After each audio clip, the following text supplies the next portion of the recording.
Monday kicked off Shark Week 2022, and while sharks may seem scary, experts say they are an important sign of a healthy ecosystem. And here to tell us more about that is Melanie Flanigan from the Virginia Aquarium. Melanie, thank you so much for joining us today. Thank you for having me. We were just talking, you're going to leave this interview and go right back to feeding the sharks at the aquarium. Yep. Talk to me about what kind of species we have here at the aquarium in Virginia.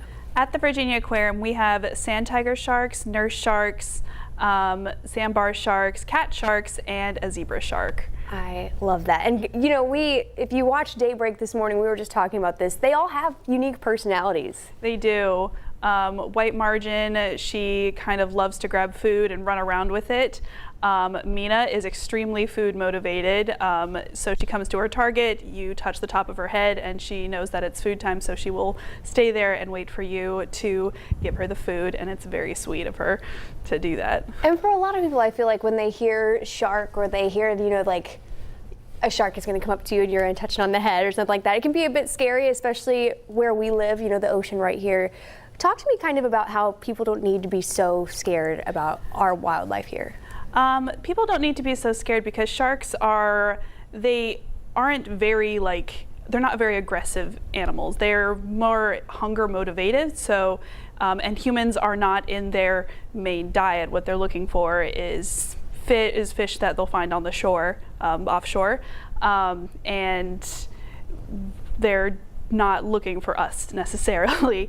When a shark bite does occur, it's usually a case of mistaken identity. Right, and we were just talking about they're a huge part of a healthy ecosystem and they need to be protected. So talk to me about kind of how the aquarium is helping protect certain species. The aquarium protects, our certain programs are making sure that plastic is reduce your plastic use. We are also part of a program to help with bolstering zebra shark populations in Indonesia. That is something that the AZA has started with since zebra sharks are very easy to transport, and our zebra shark, we're hoping to possibly put her in that breeding program one day, or at least study her genetics. That is so cool. And I feel like some people are listening, they're like, yeah, we get it, Shark Week, but I'm going to watch from a distance, and that's how we're going to do that, and they look like a threat, but honestly, they are not a threat, but they have so many threats that are affecting them. What are some of the biggest threats? We talked plastics, things like that. Plastics, bycatch, when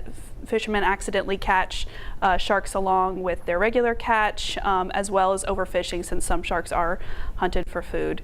And possible rising ocean temperatures, which affect the food chain all the way up to the top. And what can people do to kind of help? Reduce plastic. If you see a shark while you're out swimming, you can give it its distance. It's not going to bother you. And spread awareness. And my last thing, we already talked about how some of the sharks get the zoomies and some of them have their own. What are some fun facts that people can just take away from this about sharks to share during Shark Week? Fun facts about sharks. Nurse sharks, they like to sleep in piles on each other, so they can sleep in piles up to 40 sharks. Oh, wow. So they're a cuddly one. I would love to cuddle our nurse shark if I ever had the chance. Okay. But I don't think he'd let me. Thank you so much, Melanie, for joining us. And if anyone has any questions or anything, they can go to the aquarium website to learn more about sharks and Shark Week. Yep. Awesome. Thank you so much for joining us. We'll be right back with more news and weather. All right.